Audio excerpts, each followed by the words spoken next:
Hello, नमस्ते. कसे आहात सगळे? छान ना? मी पण मस्त आहे. आज आत्ता आपण एक प्रश्न घेऊया.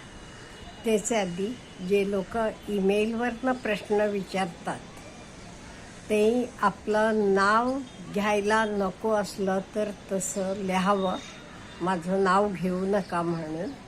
पण प्रश्न घेतला जाणार आहे का, म्हणजे बाकीच्यांना पण तो उपयोगी पडेल. कधी कधी काय होते, प्रत्येकाचा प्रॉब्लेम असतो, पण त्यांना तो प्रॉब्लेम विचारूया असं वाटत नाही. आणि तुमचा प्रॉब्लेम वाचल्यावर त्यांना वाटेल, हो मला पण असंच वाटते. हां, त्यामुळे तुमचं नाव घ्यायचं नसलं तर माझं नाव घेऊ नका म्हणून सांगा. स्पष्टपणे लिहा. आणि तसं लिहिलं नसलं की नाव घेतलं जाईल. आणि तसं लिहिलं असलं की मी फक्त माझे एक सबस्क्रायबर असं म्हणते. आज माझे एक सबस्क्रायबर लेडीज आहेत. त्या म्हणतात त्यांचं वय आहे 40 वर्ष. 20 वर्षापूर्वी, म्हणजे जेव्हा त्या 20 वर्षाच्या होत्या तेव्हा त्यांचं लव्ह मॅरेज झालं. आणि खूप संसार चांगला आहे, व्यवस्थित आहे. 2 मुलं आहेत. हां, कॉलेजला जाणारी मोठी आहेत मुलं. सगळं काही व्यवस्थित आहे. पण आता त्यांना वाटायला लागले, जरा इन्सेक्युरिटी फील होतीये. त्याचं कारण पण ते दिलेलं आहे. त्यांचे मिस्टर पण 40+ आहेत. अहो, रोज ते जिमला जातात.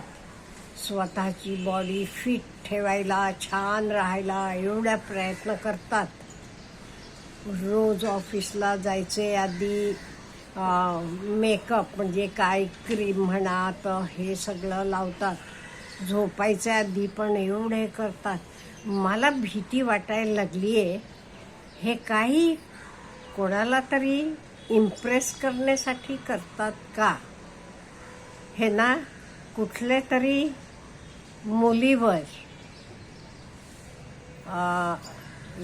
काय म्हणायचं, प्रेम झाले का, तिला इम्प्रेस करण्यासाठी हे स्वतःला एवढ्या व्यवस्थित टिपटॉप ठेवून घेतात का म्हणून. आणि एवढंच नाही आहे, ह्या ताई खूप हुशार आहेत बरं का. त्यांनी काय केलं, प्रायव्हेट डिटेक्टिव्हला पण केस दिली. आणि त्यांचे मिस्टरांचं सगळं कुठे जातात, काय करतात हे सगळं बघायला पण लावलं ऑफिसमध्ये, किंवा काही त्यांचं आहे का म्हणून. पण ते डिटेक्टिव्हनं सांगितलं काहीही नाही. पैसे भरपूर घेतले त्या डिटेक्टिव्हनं, पण सांगितलं काही नाही आहे, व्यवस्थित आहे सगळं म्हणून. म्हणजे काय, हे ना फक्त संशय वाटायला लागलेला आहे. का ह्यांचं स्वतः पण लव्ह मॅरेज झालेलं आहे, त्यामुळे वाटत असेल एखाद वेळेस. किंवा ह्या तेव्हा एकमेकांना भेटायचे तेव्हा ते व्यवस्थित ड्रेसअप वगैरे करून व्यवस्थित यायचे. मुळातच त्या माणसाला व्यवस्थित राहायला आवडते, मग तो राहणारच ना हो. आणि एस्पेशली लेडीजांचं काय होते माहिती आहे का, आता ह्या म्हणतात लग्नाला 20 वर्ष झाली. आता घर ते घरातलं मुलांचं करण्यात हे तर त्या एवढ्या अडकलेल्या आहेत. त्यामुळे स्वतःकडे पण लक्ष देत नाहीत काही बायका. तुम्ही अचानकपणे त्यांचे घरात जावा, बघा त्यांचा अवतार कसा असतो. मी अवतारम म्हणतो ह्याला. हां, कधी केस विंचरत नाहीत, व्यवस्थित हे पावडर म्हणा व्यवस्थित टिपटॉप राहत नाही. माझं म्हणणं आहे, प्रत्येक स्त्रीना, तुम्ही हाऊसवाईफ असला तरी व्यवस्थित राहायला पाहिजे. उठल्यावर व्यवस्थित वेणी घालायची, आंघोळ करायची व्यवस्थित. जे काही तुम्हाला क्रीम पावडर लावायचं असलेलं लावा. अगदी अट्रॅक्टिव्ह आणि छान राहावा. अहो, लोकांसाठी नाही, स्वतःसाठी.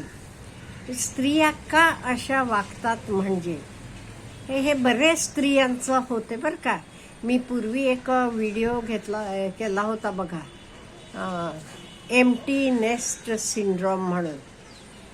हे बरेच स्त्रियांना 40 नंतर 50 नंतर असं जाणवते. का म्हणजे जाणवते हे, आता त्या बिझी नाहीत. ह्याच्या आधी काय होतं, मुलं लहान होती, मुलांचं स्वयंपाक पाणी डबे शाळेला पाठवायचं, आल्यावर त्यांचा अभ्यास घेणं, हे त्या बिझी होत्या. त्यामुळे आत्ता त्यांना रिकामा वेळ मिळतो. मग काही नाही, ते असं काहीतरी, आपले ते एक म्हण आहे बघा, empty mind is a devil's workshop, तसं व्हायला लागते. त्यामुळे ताई, तुम्ही तरी कसं इव्हन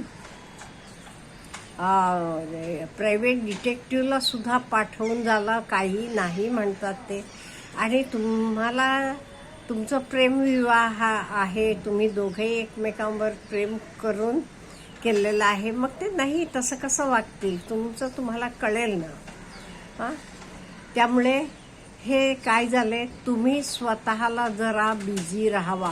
मी सारखं म्हणत असते, प्रत्येकानं बिझी राहावं, करावं का, ह्याच्यासाठी. आपण बिझी राहिलो नाही का नाही, नको तर काहीतरी आपल्या डोक्यात येते, हा माझ्याशी आज बोललाच नाही, हा असं केला नाही, ह्याचं बहुतेक प्रेमच नाही माझ्यावर.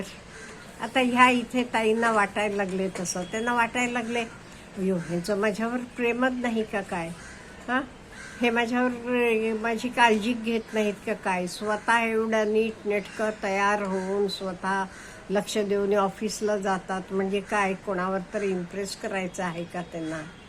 अहो, प्रत्येक माणसानं व्यवस्थित राहावं, स्त्री असो पुरुष असो, व्यवस्थित राहण्यात काय चूक आहे. आपण काही लोकाला इम्प्रेस करायला राहत नाही, स्वतःसाठी राहतो. स्वतःला कसं हवे तसं व्यवस्थितपणे राहायला पाहिजे. आता तुम्हाला हे वाटते, हे nothing but it is empty nest syndrome. एवढ्यासाठी मी म्हणते, प्रत्येक लेडीजही पण गृहिणी असला तरी स्वतःला कशात तरी गुंतवून घ्या. सपोज तुम्हाला लहानपणी गाणं शिकायचं असेल, आता तेव्हा मिळालं नसेल, आता तर करा ना. किंवा आता आणि आपल्याला कुठल्याही गोष्टीसाठी बाहेर जावं लागत नाही, ऑनलाईन आपण हवं तर ज्ञान मिळवू शकतो. किंवा तुम्हाला गार्डनिंगची आवड आहे तर करा, शिवणकाम आवडते तर करा, काहीही करा. नवीन लर्न समथिंग न्यू, नवीन भाषा आत्मसात करायला पाहिजे, नवीन काही करायला पाहिजे, गुंतवून घ्या. शिक्षण राहिले, ग्रॅज्युएशन झाले, पोस्ट ग्रॅज्युएशन करायचं आहे तर करा. किंवा 12वी नंतर लवकर लग्न झाले, ग्रॅज्युएशन करा. स्वतःला बिझी ठेवा. स्वतःला बिझी ठेवलं का नाही, असं काही उद्भवत नाही. ते नुसतं आपल्याला एखाद्याचा फोन आला तर आपण फोन केला, त्यानं उचलला नाही, असेल बिझी, लगेच त्याला करता आला नसेल का, तो असा वागायला लागला, मग नको तर आपल्या डोक्यात विचार येतात. हे विचार डोक्यात यायला तुम्ही बिलकुल वेळ देऊ नका. त्याच्यासाठी बिझी राहावा. काही नाही ते घरातलं सगळं साफसफाई करायची, कपाटातली सगळे कपडे एकदा काढायचे, व्यवस्थित पेपर घालून हवं ते बदलून व्यवस्थित लावून ठेवायचे. असं काहीही करा, पण कीप युअर सेल्फ बिझी. आणि कोणी काही म्हटलं तरी बिलकुल लक्ष देऊ नका त्याच्याकडे. आपल्याला स्वतः जाणून घ्या. दुसरेकडे बिलकुल, ते असं म्हणतात म्हणजे काय नाही. स्वतःवर विश्वास ठेवा, स्वतःच्या माणसांवर विश्वास ठेवा. बघा, everything will be all right. आपल्याला काही ह्याच्याविषयी बोलायचं असलं तर नक्की मला तुम्ही कॉमेंट बॉक्समध्ये कळवा किंवा ईमेल करा, what ever it is. Have a good day.